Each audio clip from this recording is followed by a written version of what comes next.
Welcome back to the Work in Progress podcast. It's time for your favorite show on the channel, Question Time. And today is a special podcast and I'm joined by Becky Rayner from the Lucy Rayner Foundation here. Thank you so much for joining the podcast, Becky. And this is a special podcast because it's in partnership with my other platform, Floppylegss. All the links to those channels will be in the description below. On the 25th of February at 6 p.m, I'm going to be doing a 24-hour live charity stream for the charity that Becky just mentioned there, the Lucy Rayner Foundation. And in this podcast, we're just going to find out more about the charity and what they do and where any donations that are made in that charity stream will be going to. So let's start up the podcast by asking you, Becky, what is the Lucy Rayner Foundation?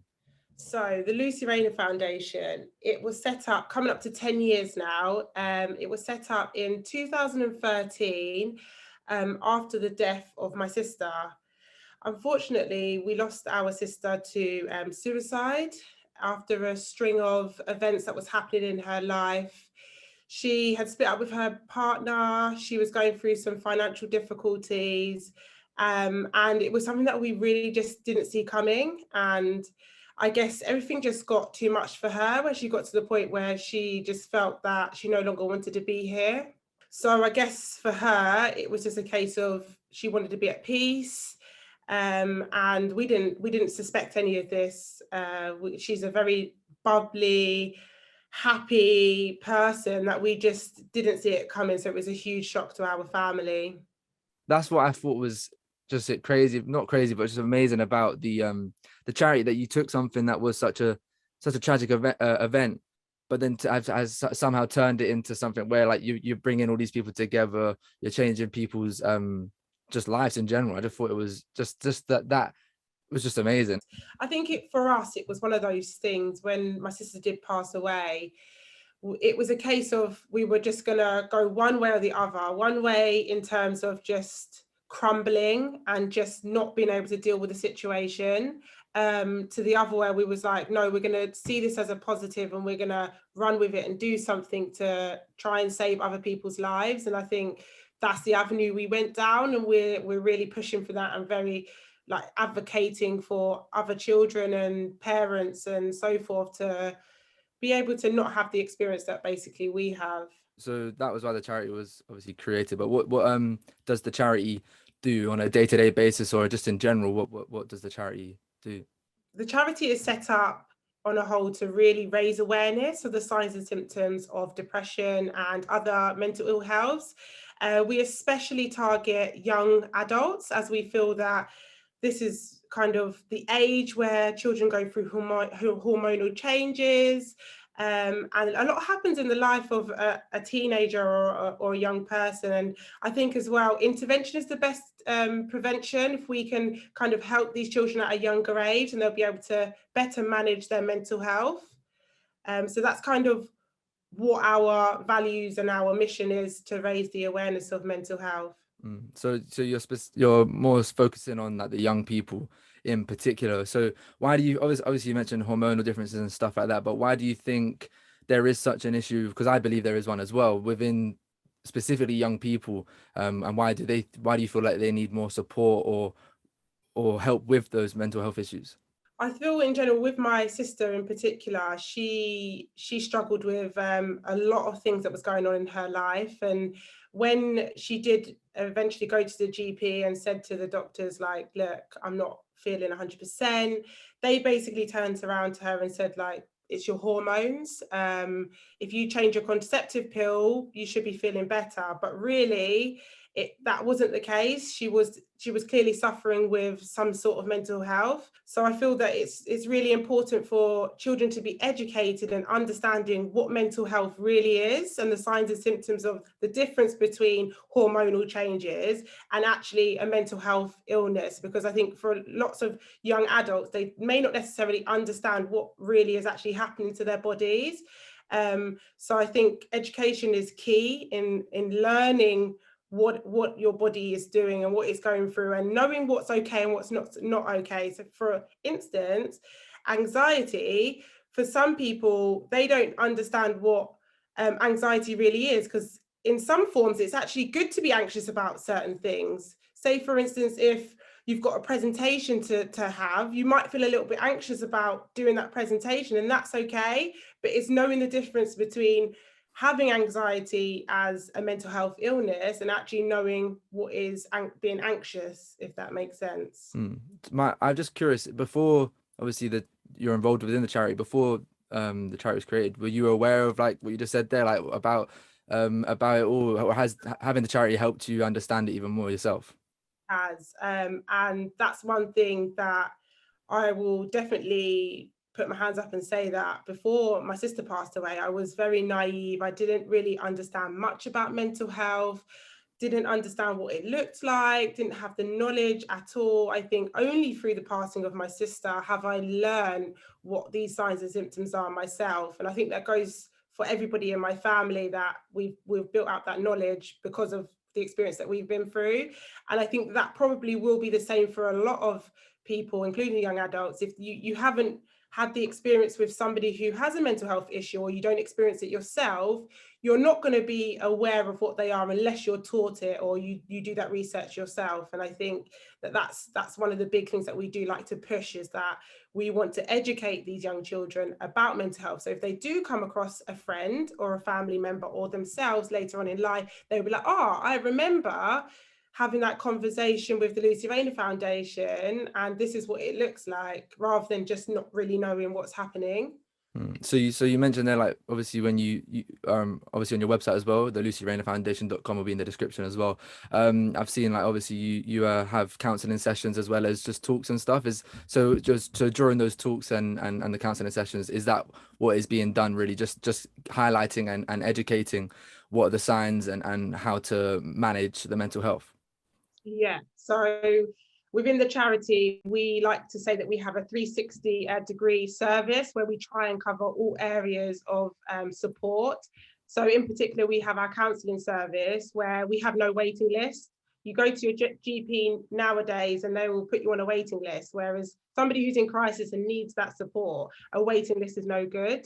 Whereas our charity will offer that no waiting list, where once you put a referral through, you should be able to see a counsellor within 48 hours. And that's one thing that we really pride ourselves on.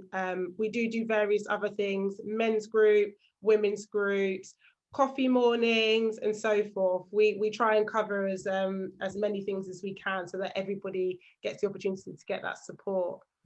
So what out of curiosity, what has the charity achieved? Because I've seen obviously a post that you did about 2020 and specifically. So yeah, what is like some of the best things that the charity has achieved through those things that you've mentioned there? Yeah, so I actually have some statistics here. Let me just get them up. So last year we actually spent £59,000 on counselling sessions. So for instance, the money that you will probably raise for our charity, that will go towards these counselling sessions, because what we do is we offer 6 free sessions. So if a person is in need, that money will go towards them having that counselling session.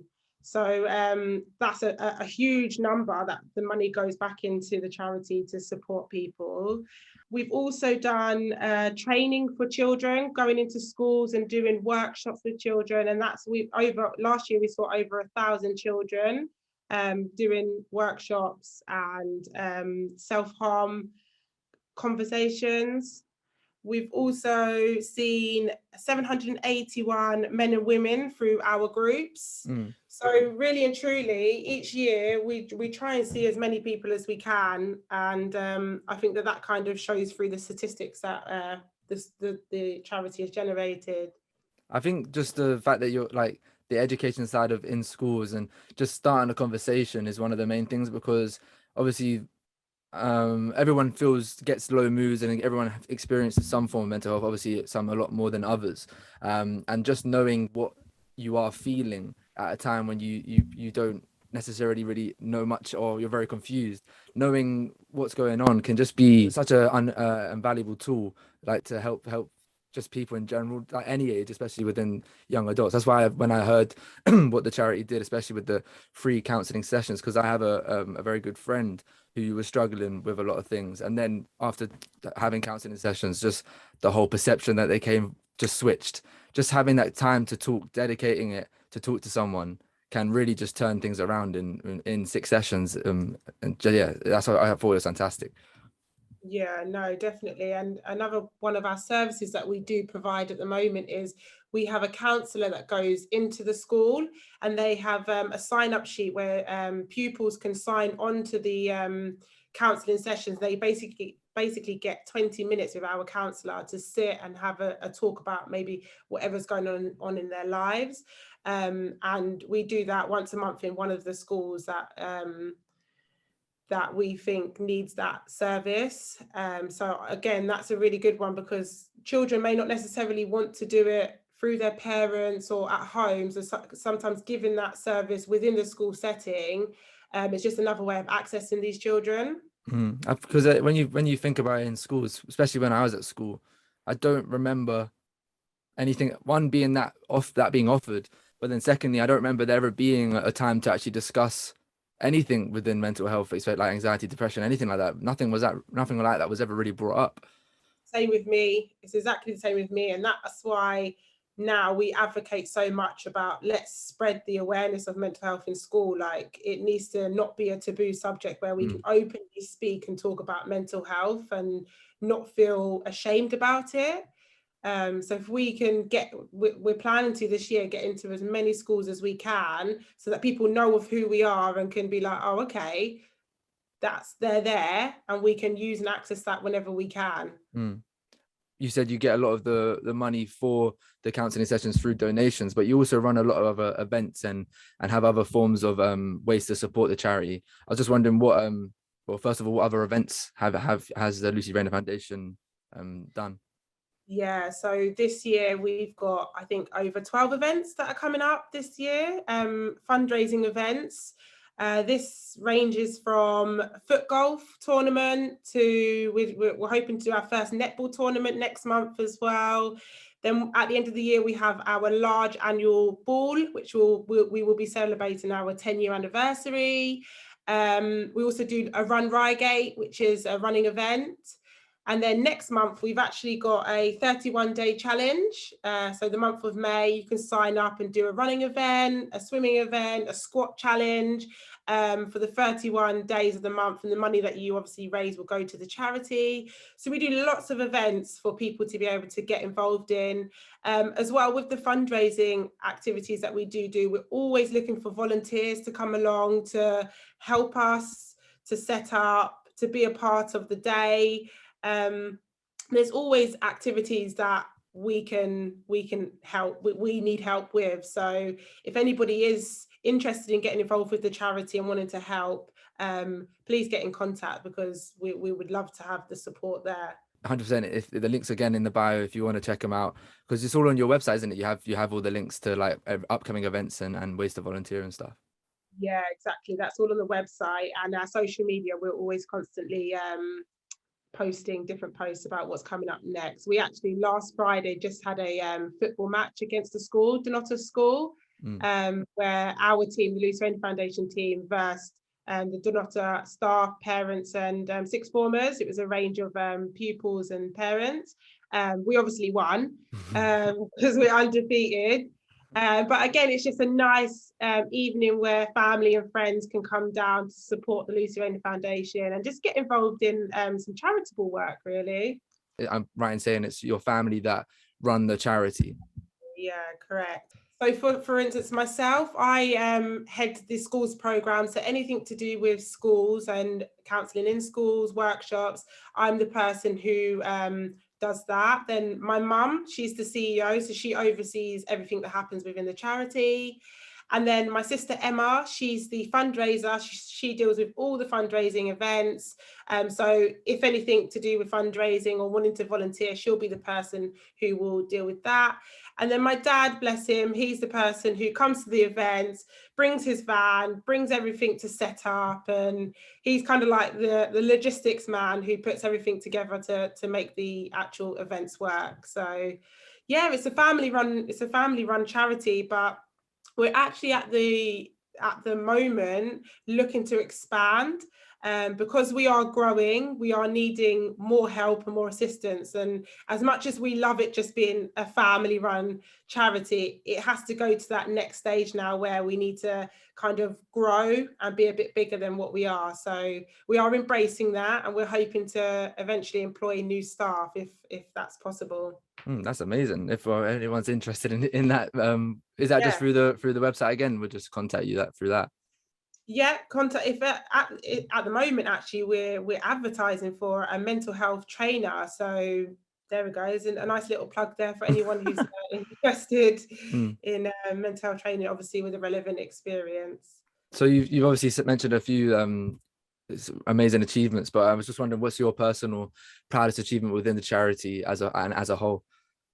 So for me, last year I sat in a presentation where I delivered a talk to 82 head teachers, secondary school head teachers. So for me, that was the biggest, because trying to get to head teachers is one of the hardest things that you can do as a charity, to get them to understand mental health and to try and implement that into their schools. So for me, that was the biggest thing of last year. But as a whole, as a charity, I would definitely say it was becoming a corporate charity this year. That's been the biggest thing to date.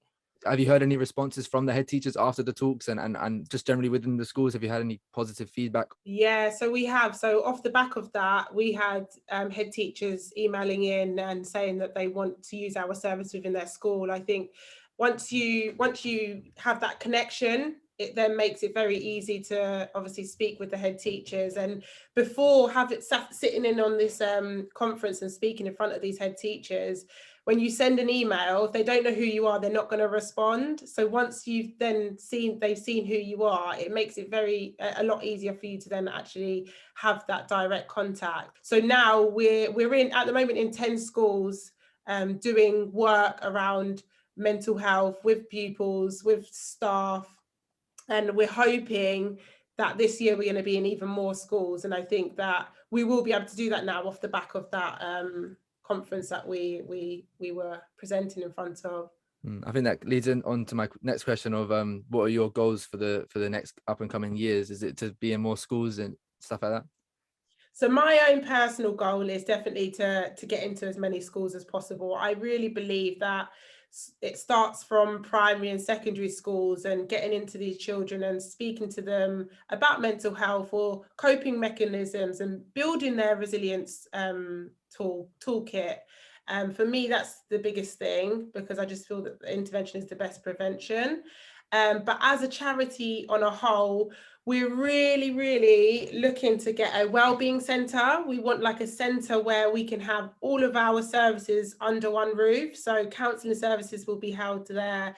Our Just Talks will be held there. Women's groups, men's groups, we can hold it within the wellbeing centre. So I think that's kind of like our 5-year plan, if you like, to be able to accomplish that. That's amazing. I really hope that does come into fruition.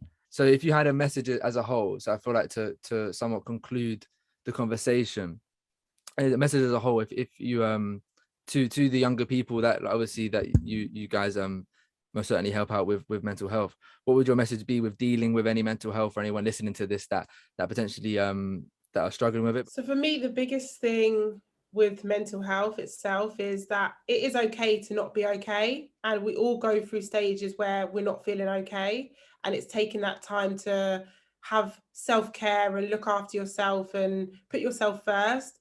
But the bigger picture is to be able to talk, and I think that's the hugest take home from this, is that speaking to somebody doesn't have to be family, it can be a stranger if you like, but talking about your feelings and opening up and speaking is huge.